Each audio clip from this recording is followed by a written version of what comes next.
Happy Onam to everybody. ഇന്ന് ഓണം പ്രമാണിച്ച് ഒരു സ്പെഷ്യൽ പായസം, അധികമാരും പരീക്ഷിച്ചിട്ടില്ലാത്ത ഒരു പായസം, ചക്കക്കുരു ഉണക്കലരി പായസം.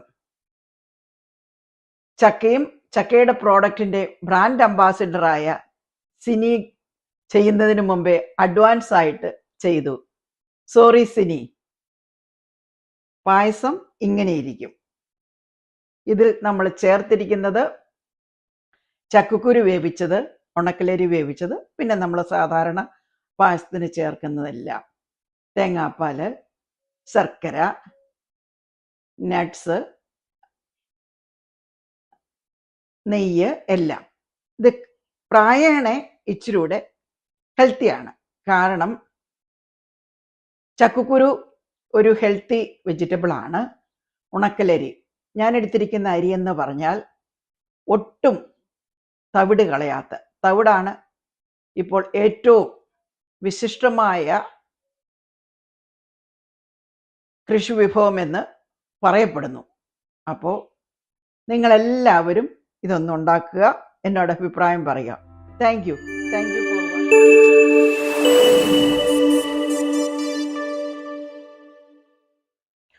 Hello viewers. ഇന്ന് നമ്മൾ ഉണ്ടാക്കുന്നത് ഒരു റയർ പായസം, ഓണ സ്പെഷ്യൽ ചക്കക്കുരു അരി പായസം. ഇതിനായി ഞാനിവിടെ ബ്രൗൺ റൈസ്, പുറത്തെ തൊലി മാത്രം കളഞ്ഞ അരി 1 കപ്പ് വേവിച്ചെടുത്തത്, 1 കപ്പ് ചക്കക്കുരു വേവിച്ചത്, ഇത് തലപ്പാല്, പശുവിൻ പാലാണ് ഞാൻ ഇവിടെ എടുത്തിരിക്കുന്നത്. ഇത് മുകളിലിടാനുള്ള കാഷ്യൂ, കൊപ്ര, റൈസൻസ്, നെയ്യിൽ വറുത്തെടുത്തത്, ജീരകം, ചുക്ക്, ഏലക്ക പൊടിച്ചത്, നെയ്യ്.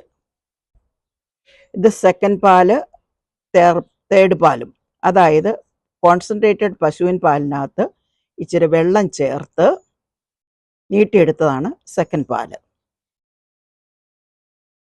ഇത് ശർക്കരപ്പാനി, ശർക്കര നല്ലപോലെ ഉരുക്കി അതിൽ നിന്ന് അഴുക്കും മണ്ണും എല്ലാം മാറ്റി എടുത്തത്. ഇത്രയും സാധനമാണ് നമ്മുടെ റയർ ചക്കക്കുരു ഉണക്കലരി പായസത്തിന് വേണ്ടത്. ഇനി അത് നമുക്ക് ഉണ്ടാക്കാം.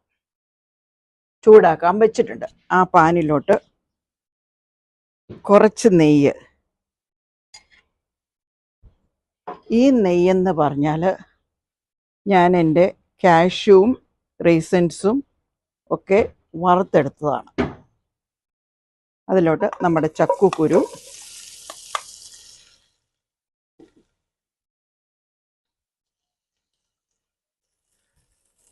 ചോറ്, വേവിച്ച അരി ഇതിട്ട്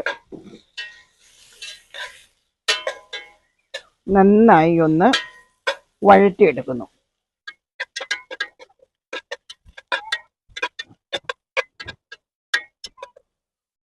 ഇനി ഇതിലോട്ട് നമ്മൾ സെക്കൻഡ് പാലും തേർഡ് പാലും ശർക്കരപ്പാനിയും ചേർത്ത് ഇളക്കി കുറുക്കുന്നു. ശർക്കരപ്പാനി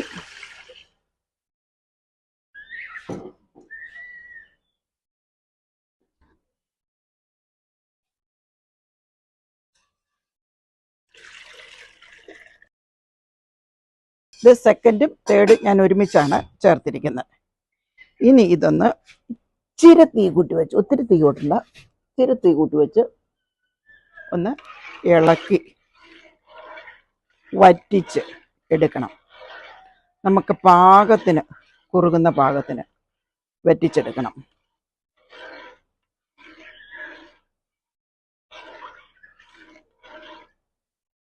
കണ്ടല്ലോ, ഇപ്പം നമ്മുടെ പായസം നന്നായി വെട്ടിത്തിളച്ചു. ഇതിനി അത് കുറച്ച് വെള്ളം വറ്റി വരുന്നത് വരെ മൂട്ടിപ്പിടിക്കാതെ ഇളക്കിക്കൊണ്ടിരിക്കണം. ഇതാണ് നമ്മുടെ ചക്കക്കുരുവും അരിയും. ഇത് രണ്ടും പ്രഷർ കുക്കറിൽ വെച്ച് വേവിച്ചെടുത്തതാണ്.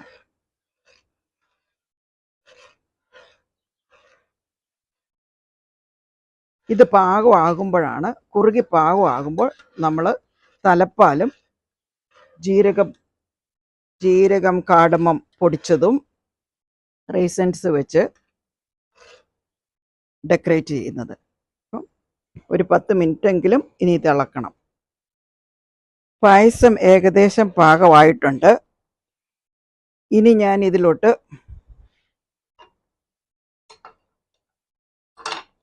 കുറച്ചുകൂടി നെയ്യ് ചേർക്കുവാണ്.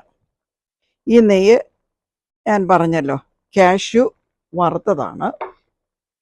ഒരിച്ചിരി നെയ്യും കൂടെ, കുറച്ചുകൂടെ ഒരു 1/2 സ്പൂൺ നെയ്യും കൂടെ ആഡ് ചെയ്തു.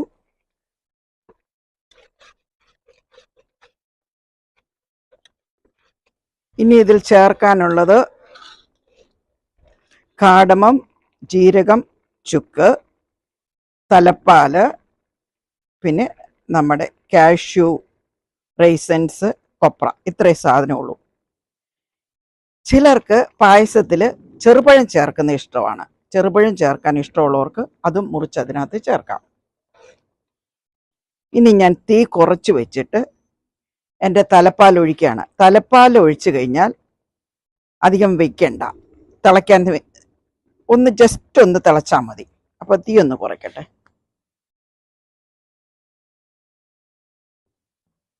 തീ കുറച്ചു. ഞാൻ ഇതിലോട്ട് തലപ്പാൽ ഒഴിക്കുന്നു.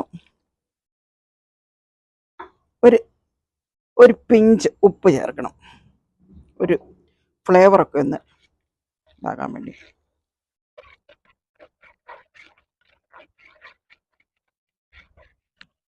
ഞാൻ തൽക്കാലം സ്റ്റൗ അങ്ങോട്ട് ഓഫ് ചെയ്യാണ്. ഇത് തിളയ്ക്കാനായിട്ട് നിൽക്കുന്നില്ല. നല്ലപോലെ ചൂടായി ഓൾമോസ്റ്റ് തിളയ്ക്കുന്ന സിറ്റുവേഷൻ ആകുമ്പോൾ ഞാനിതങ്ങോട്ട് ഓഫ് ചെയ്യുന്നു. ഓഫ് ചെയ്തു.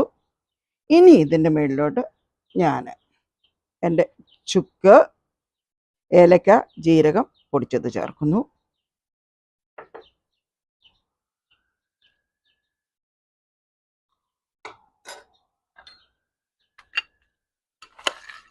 കൊപ്ര, റൈസൻസ്, കാഷ്യൂ.